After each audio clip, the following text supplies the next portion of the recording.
प्रगति संग समृद्धि, ये आज खास चर्चा हो रही है देवों की भूमि देवभूमि यानी उत्तराखंड के अंदर। और देखिए हमारे साथ बीजेपी के वरिष्ठ नेता और सरकार में कैबिनेट मंत्री गणेश जोशी जी हैं। सर आपका बहुत बहुत स्वागत है।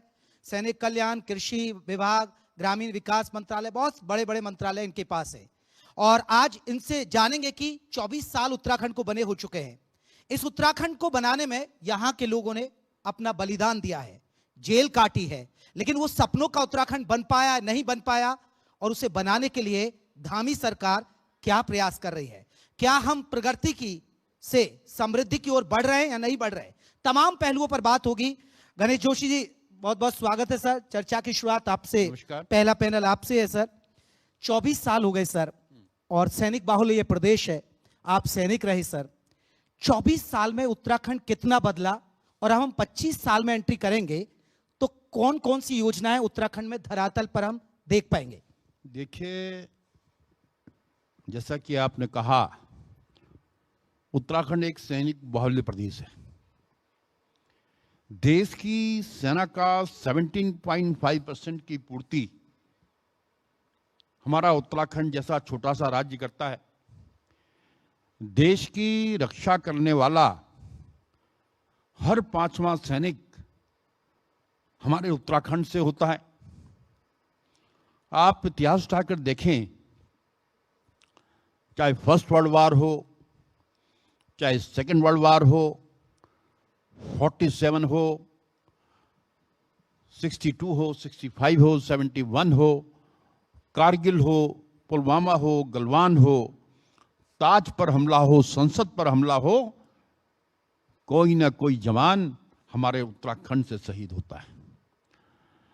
और देखिए, कभी कोई जवान शहीद होता है तो पूरा गांव, पूरा मोहल्ला, पूरा शहर उसके घर जाता है, जिंदाबाद के नारे लगाता है, सूरज चांद रहे तेरा नाम रहे का नारा लगाता है, और बाद में भूल जाते हैं। लेकिन पुष्कर सिंह धामी जी की सरकार ने फैसला किया है कि देश की सीमा पर रक्षा करते हुए जो जवान शहीद होगा, चाहे सेना का हो चाहे पैरामिलिट्री फोर्स का हो, उसके परिवार के एक व्यक्ति को सरकारी नौकरी देने का काम पुष्कर सिंह धामी की सरकार करेगी। अभी तक 27 ऐसे परिजन को हम इसके माध्यम से नौकरी दे चुके हैं। दूसरा, जब देखिए किसी की जान की कोई कीमत नहीं होती। पहले जब कोई जवान शहीद होता था तो उसको एक मुश्त सम्मान राशि 10 लाख रुपए दी जाती थी। मैं आभार व्यक्त करना चाहता हूं माननीय मुख्यमंत्री जी का कि मेरे अनुरोध पर पिछले कारगिल दिवस पर मैंने आपसे अनुरोध किया था, और आज कोई जवान अगर शहीद होता है तो 50 लाख रुपए सम्मान राशि हमारी सरकार उसको देती है। माननीय मोदी जी जब 2014 में यहां पर आए थे तो इस परेड ग्राउंड पर उन्होंने कहा था कि गंगोत्री, यमुनोत्री, बद्री, केदार 4 धाम यहां पर हैं, और 5वां धाम, क्योंकि ये वीरों की भूमि है, जैसा कहा राष्ट्रभक्तों की भूमि है, सैन्य धाम यहां पर होना चाहिए। देश के प्रधानमंत्री नरेंद्र मोदी जी की परिकल्पना और धामी सरकार का संकल्प, जिसको पूरा करने का सौभाग्य सैनिक कल्याण मंत्री के नाते मुझे मिला है। आज हमारा सैन्य धाम लगभग बनकर तैयार हो गया है। हमने उसके लिए 1734 शहीद परिवारों के आंगन की पवित्र माटी को हम लेकर आए हैं। 28 नदियों का जल हम लेकर आए हैं, और हमने उसको अमर जवान ज्योति के नीचे प्रतिस्थापित किया है। और जिस दिन ये कार्यक्रम हो रहा था, देश के सीडीएस जनरल चौहान, उत्तराखंड के महामहिम राज्यपाल लेफ्टिनेंट जनरल श्रीमती गुरमीत सिंह जी, मैं उस कार्यक्रम में मौजूद था। और जब ये कार्यक्रम हो रहा था तो एक बहन मुझसे चिपट कर रोने लग गई। उनके साथ भाई थे। उन्होंने कहा, मंत्री जी, हमने कभी नहीं सोचा था कि हमारे भाई को इतना सम्मान मिलेगा, क्योंकि उसमें 1734 शहीदों के नाम उनके गैलेंट्री अवार्ड के साथ अंकित होंगे। म्यूजियम उसमें होगा, थिएटर इसमें होगा, लाइट एंड साउंड शो के माध्यम से वीरता की पिक्चर हम उसमें दिखाएंगे। और धाम का मतलब एक पवित्र स्थान से होता है। भारत की सेना में 2 सैनिकों की पूजा होती है, बाबा हरभजन सिंह और बाबा जसवंत सिंह, उनके मंदिर उसमें हैं। और भारत माता के अमर सपूत देश के पहले सीडीएस जनरल विपिन रावत, जो अचानक हमें छोड़कर चले गए हैं, उसका मुख्य द्वार जनरल विपिन रावत के नाम से हम बना रहे हैं। और मैं दावे के साथ कह सकता हूं कि जिस दिन ये धाम हम शायद 1-2 महीने के अंदर इसको हम लोकार्पित करेंगे जी, जब ये बनकर तैयार हो, जनता को हम समर्पित करेंगे, वीर माताओं वीर नारियों को समर्पित करेंगे, जिस प्रकार लोग बद्री, केदार, गंगोत्री जो नृत्य को देखने जाते हैं, इस धाम को देखने अवश्य आएंगे। जोशी जी, यानी कि अभी जल्दी इसका उद्घाटन होने वाला है, लेकिन क्योंकि राज्य आंदोलन के लिए भी आपने बहुत अहम भूमिका निभाई थी, 24 साल में आपने क्या कुछ देखा? क्योंकि आज जो हम स्थिति देख रहे हैं वो इतनी आसान नहीं थी, बहुत सारी कुर्बानियां रही हैं इसके पीछे, बहुत हद तक आपने भी उसके लिए कोशिश की। देखिए, मैं उत्तराखंड आंदोलन में भी रहा हूं। मैंने पुलिस की, आज तो मित्र पुलिस है, मैं देखता हूं, अखबार में पढ़ता हूं कि लोग पुलिस को पीट देते हैं। उस समय तो मुलायम सिंह की पुलिस हुआ करती थी। मुझे याद है जब जनरल खंडूरी जी को अरेस्ट कर रहे थे तो मैं उनका विरोध में युवा मोर्चे में था। मैं उनका विरोध करते हुए पुलिस की गाड़ी के आगे लेट गया, मेरे दोनों हाथ टूट गए थे। मुझे याद है 16 दिसंबर 1994 की वो घटना, जब कंट्रोल रूम में भयंकर लाठी चार्ज हुआ और पुलिस द्वारा इतनी पिटाई की गई।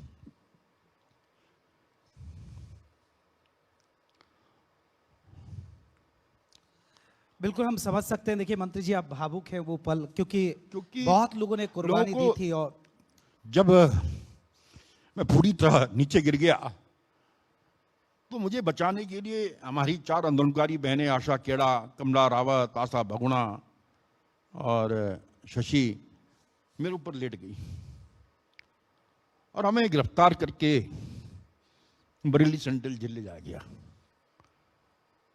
27 दिन हम बरेली सेंट्रल जेल में रहे।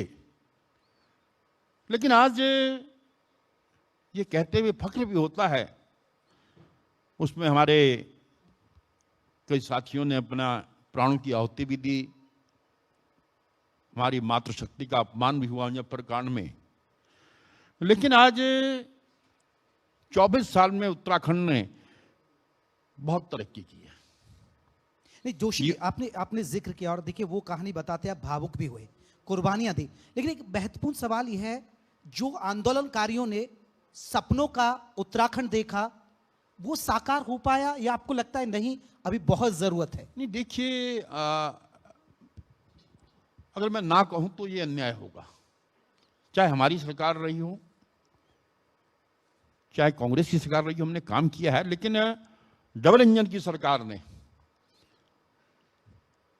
पिछले 8 सालों से इस प्रदेश में हमारी सरकार है, 11वें साल में केंद्र की हमारी सरकार है। इस डबल इंजन की सरकार ने उत्तराखंड के विकास में नए आयाम स्थापित किए। अगर आपको ध्यान होगा, 2013 के बाद जो केदारनाथ की स्थिति हो गई थी जी, उसको संवारने का काम किया तो देश के प्रधानमंत्री नरेंद्र मोदी जी ने किया, और उसको आगे अगर बढ़ाने का काम कर रहे हैं तो हमारे युवा मुख्यमंत्री। उसका फल भी तो मिला आपको, केदारनाथ सीट आप जीत गए। ये जनता में जाता है ना मैसेज, आपने जो काम किया उसी के बलबूते तो देखिए, ये वहां की जनता का मोदी जी को आशीर्वाद है, बाबा केदार का, क्योंकि बाबा केदार की धरती पर से ही मोदी जी ने कहा था कि आने वाला दशक उत्तराखंड का होगा। जिस चुनाव की अभी आप बात कर रहे हैं, मैं उस चुनाव में वहां पर था। कई प्रकार की भ्रांतियां वहां पर फैलाने की कोशिश की हमारे बस के साथियों ने। ये कहा गया कि धामी जी ने यहाँ की यात्रा को कैंची डाइवर्ट कर दिया है। अब बड़ा आश्चर्य होता है हमें, मुझे अपने मित्रों पर, क्या जो बाबा केदार के दर्शन करने आया हो तो क्या वो कैंची जाएगा? लेकिन जनता उनके बहकावे में नहीं आई और लाख दुष्प्रचार के बाद भी वहां से हमारी प्रत्याशी आशा जी विजयी हुई हैं। तो ये बाबा केदार की मोदी जी पर, ये बाबा केदार की धामी जी पर और हमारी सरकार पर कृपा है और आज उसका कायाकल्प हो रहा है। अभी हाल की आपदा में ग्राउंड जीरो पर पहुंचकर माननीय मुख्यमंत्री जी ने जो 10 करोड़ का पैकेज वहां के स्थानीय लोगों को दिया, जिसमें 5,600 से अधिक हमारे छोटे दुकानदार, खच्चर वाले, डोली वाले, और उसका भी आशीर्वाद भारतीय जनता पार्टी को मिला। जोशी जी, एक महत्वपूर्ण सवाल, क्योंकि आप पर कृषि मंत्रालय भी है और किसान, क्योंकि पहाड़ की स्थिति मैदानी इलाकों के मुकाबले बहुत ज़्यादा है, बहुत ही टिपिकल होती है, बहुत मुश्किलों का सामना करना पड़ता है किसानों को। किसानों की योजना, किसानों की आय दोगुनी करने के लिए आपके मंत्रालय की तरफ से क्या योजनाएं हैं? और दूसरा, 2025 में क्या कोई नई योजना हम धरातल पर देखेंगे जिससे किसानों को फायदा हो सके? जहां देश की जीडीपी में एग्रीकल्चर का योगदान 19.9% है, वहीं उत्तराखंड की जीडीपी में एग्रीकल्चर का योगदान 11% है। और धामी सरकार का संकल्प है 2025 में, जब हम 25 साल पूरे करेंगे, हम इसको 20% पर लेकर जाएंगे। और मैं जहां अपने प्रदेश के किसानों का आभार व्यक्त करना चाहता हूं, वहीं अपने विभाग के कर्मचारियों का और वैज्ञानिकों का भी। राज्य बनने के बाद जहां हमारा कृषि का क्षेत्रफल 2 लाख हेक्टेयर कम हुआ है, लेकिन हमारा उत्पाद 3 लाख टन बढ़ा है।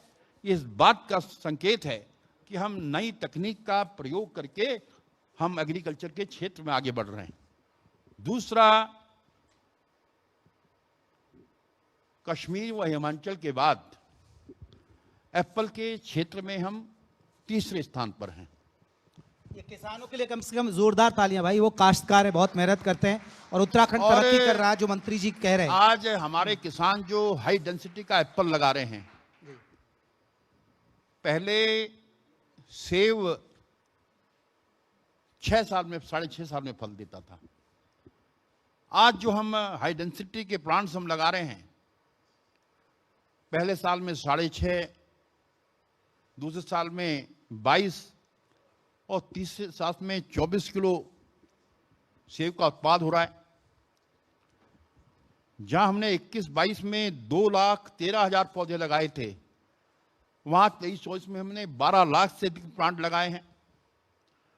और मैं दावे के साथ कह सकता हूं कि जो हम किसानों की आय, उत्पाद दुगनी की करने की बात कर रहे हैं, ये हमारी जो एप्पल की बेल्ट है, चाहे नैनीताल रामगढ़ की बेल्ट हो, चाहे उत्तरकाशी टिहरी की बेल्ट हो। और मैं ये भी कहना चाहता हूं, जो हमारा एक पलायन मुद्दा है, अगर इन इलाकों में देखिए, सबसे या ना के बराबर पलायन इन क्षेत्रों से हुआ है। मैं एक बार अभी नैनीताल वाली बेल्ट में दौरे पर था, मुझे किसानों ने अपने यहाँ बुलाया और कहने साहब हमारे घर चलो। और मैंने वहां पर देखा कि इन्होंने अपने घर खाली करके उसमें सेब भरा हुआ था। मैंने क्या हो गया? कहने साहब हमारा एप्पल जो है मंडी वाले नहीं उठा रहे हैं। और जब मैंने मंडी के एमडी को टेलीफोन किया, मैंने भाई इनका सेब आप क्यों नहीं उठा रहे, तो उन्होंने कहा पिछली बार इनका 9,000 टन सेब हमारे पास आया था, लेकिन आज अभी तक 14,000 टन आ चुका है और अभी लगभग 10 टन बाकी है। इस बात का संकेत है कि हमारा उत्पाद बढ़ रहा है। जोशी जी, लेकिन उत्पाद तो बढ़ रहा है, लेकिन उत्तराखंड की जो भौगोलिक परिस्थितियां हैं अन्य राज्यों के मुकाबले बहुत अलग मानी जाती हैं। यहाँ पर कई इलाके ऐसे भी हैं जहाँ जो मौसम है उस पर डिपेंडेंट रहती है खेती, तो वहाँ उन इलाकों के लिए क्या आपके विभाग कर रहा है काम? मैं जोशी जी इस पर जवाब लूंगा, लेकिन रेखा आर्य जी आ गई हैं। बहुत बहुत स्वागत है, महिला बाल विकास खेल मंत्री हैं। अगला पैनल उनका होगा और जोरदार ताली बजाएगा। और क्योंकि जो युवा हैं उनके लिए खेल, क्योंकि नेशनल गेम्स आयोजित हो रहे हैं अब उत्तराखंड में, तो उन पर भी हम चर्चा करेंगे। जी मंत्री जी। देखिए, सबसे पहले तो मैं देश के उसमें एक सवाल और जोड़ रहा हूं। उन्होंने भौगोलिक स्थिति जोड़ी, लेकिन नुकसान भी बहुत हो रहा है जंगली जानवर, बंदरों का। मैं उसी पे आ रहा हूं, मैं वही बात कर रहा हूं। हमारे प्रदेश की जो भौगोलिक स्थिति है, अगर आप देहरादून का तराई का क्षेत्र, हरिद्वार, उधम सिंह नगर और नैनीताल के तराई को क्षेत्र को छोड़ दें तो बाकी हमारा 50% पहाड़ी क्षेत्र है। वहां पर सीढ़ीनुमा खेत हमारे होते हैं। और मैंने कहा कि मैं आभार करना चाहता हूं माननीय प्रधानमंत्री जी का।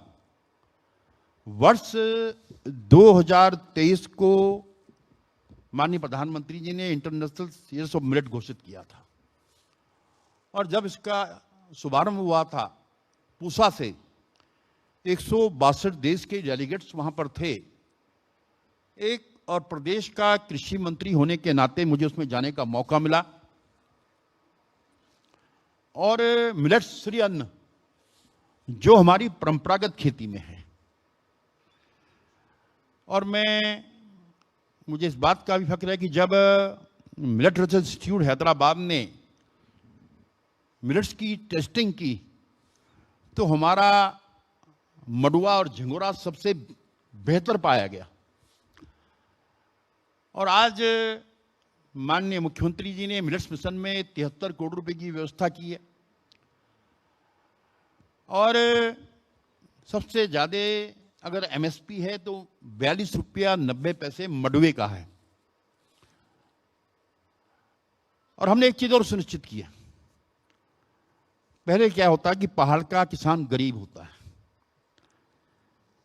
पहले हमारा जो किसान है साहूकार से पैसा उधार लेता था, और साहूकार सस्ते दामों पर उनसे मडुआ खरीदकर 24 रुपया 25 रुपया आगे मार्केट में महंगे दामों पर बेचता था। हमने सुनिश्चित किया है कि आज लगभग 4,69,000 स्वयं समूह की बहनें हमसे जुड़ी हैं। हमने कहा कि हमारी समूह की बहनें किसान से उसके घर में जाकर मडुआ खरीदेंगी, एमएसपी पर खरीदेंगी उसके लिए हम उनको 3 रुपए किलो इंसेंटिव देंगे। सपोज 10 किलो मडुआ खरीद कर लाती है तो 30 रुपए उस बहन को मिलेंगे। उसके 2 फायदे होंगे। एक तो किसान को उसके उपज का सही दाम मिलेगा, दूसरा जो प्रधानमंत्री मोदी जी का जो संकल्प है कि हम 3 करोड़ बहनों को लखपति दीदी बनाएंगे, और धामी सरकार का संकल्प है कि हम 2025 तक 1.5 लाख बहनों को लखपति दीदी बनाएंगे, उस दिशा में भी ये सार्थक कदम होगा।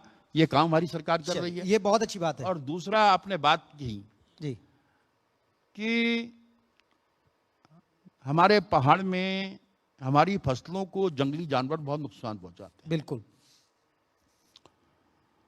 पूर्व में भारत सरकार द्वारा घेर बाड़ के लिए पैसा दिया जाता था, पिछले 2 साल से वो बंद हो गया। लेकिन आज कस्टम बेस्ड फेंसिंग जिला योजना के माध्यम से हम घेरबाड़ के लिए पैसा दे रहे हैं। और अभी मैं माननीय कृषि मंत्री जी से मिला था, और उन्होंने हमारे अनुरोध को स्वीकार करते हुए कहा कि शीघ्र ही हम घेरबाड़ के लिए जो योजना है उसको लागू करेंगे, और जो एक बहुत बड़ा हमारा जो एक वर्ग जो पलायन करता था इस वजह से कि नुकसान होता है, वो रुकेगा। मैं इसके लिए कृषि मंत्री जी का भी आभार व्यक्त करता हूं। चलिए सर, चर्चा के आखिरी पड़ाव पर 1 लाइन सवाल 1 लाइन जवाब। हाउस ऑफ हिमालय की प्रगति क्या है? देखिए, सबसे पहले तो मैं फिर प्रधानमंत्री जी का आभार कर दूंगा कि इन्वेस्टर समिट में हाउस ऑफ हिमालय की लॉन्चिंग माननीय प्रधानमंत्री जी ने की। प्रधानमंत्री जी जिस ग्राउंड पर कब सर? ग्राउंड पर कब? जल्दी जल्दी आज सर, ग्राउंड मेरे- पर देखिए, आज जितनी डिमांड हमारे को हो रही है, हाँ। क्योंकि हम क्वालिटी मेंटेन करने के साथ मार्केट में जाना चाहते हैं, हमने सीओ अपॉइंट कर दिया है, मार्केटिंग के लोगों को हम ला रहे हैं, और आज यहां से नहीं विदेशों से हमारी ब्रांड की डिमांड हो रही है और हमारे अधिकारी इस दिशा में काम कर रहे हैं। चलिए एक अगला 1 लाइनर सवाल सर, उपनल कर्मचारी परमानेंट कब होंगे?